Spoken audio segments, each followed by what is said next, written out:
કાયદામાં રહેશો તો જ ફાયદામાં રહેશો અને જો કાયદો તોડ્યો તો સરઘસ તો નીકળશે જ। ગૃહ રાજ્યમંત્રી હર્ષ સંઘવીની ગુનેગારોને કડક ચેતવણી બાદ એક્શનમાં આવેલ પોલીસ વધુ એક આરોપીનું સરઘસ કાઢ્યું રાજકોટમાં। રાજકોટ એ ડિવિઝન પોલીસે મારામારીના કેસમાં આરોપી સાકિર ખાન પઠાણનું સરઘસ કાઢ્યું। જો આ ગુંડાને મારામારી કરીને રોફ જમાવવા સાકિર ખાને કાયદાના પાઠ ભણાવતા તેની ચાલ જ બદલાઈ ગઈ।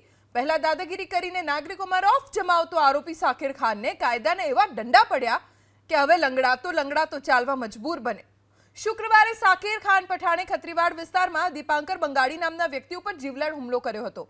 રસ્તામાંથી પસાર થવા બાબતે બોલાચાલી કરી રિક્ષા ચાલક એવા સાકિર ખાન પઠાણે થપ્પડ મારી છરીના ઘા માર્યા।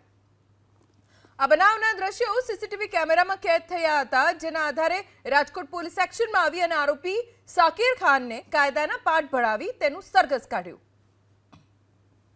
રાજકોટ પોલીસ દ્વારા આરોપીનું સરઘસ કાઢવામાં આવ્યું છે। એ ડિવિઝન પોલીસ સ્ટેશનના પીઆઈ બારોટ સાહેબ શું કાર્યવાહી આરોપીઓ જે ગુનો કરતા હોય છે અને ત્યારબાદ સરઘસ કાઢવામાં આવ્યું છે, શું કહેશો?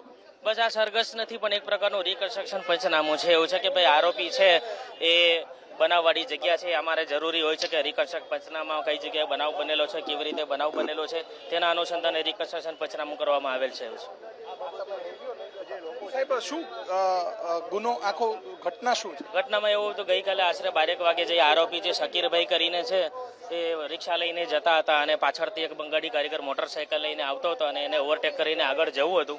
એના અનુસંધાને બંને વચ્ચે બોલાચાલી થઈ હતી અને શાકિરભાઈએ પછી બોલાચાલી દરમિયાન ઝઘડો થયો ત્યારે મોટરસાયકલ વાળાને છરી જ મારી દીધેલી હતી। ગૃહમંત્રીએ પણ કીધું છે કે આરોપીઓના વરઘોડા કાઢવામાં આવશે, શું કહેશો? ના, એ બાબતે તો અમને કોઈ એવો કોઈ મેસેજ કે લેખિતમાં નથી, પણ કાયદો અને વ્યવસ્થાની પરિસ્થિતિ જે કોઈ પણ હાથમાં લેશે અને કાયદો એના વિરુદ્ધમાં કડકમાં કડક કાર્યવાહી કરવામાં આવશે।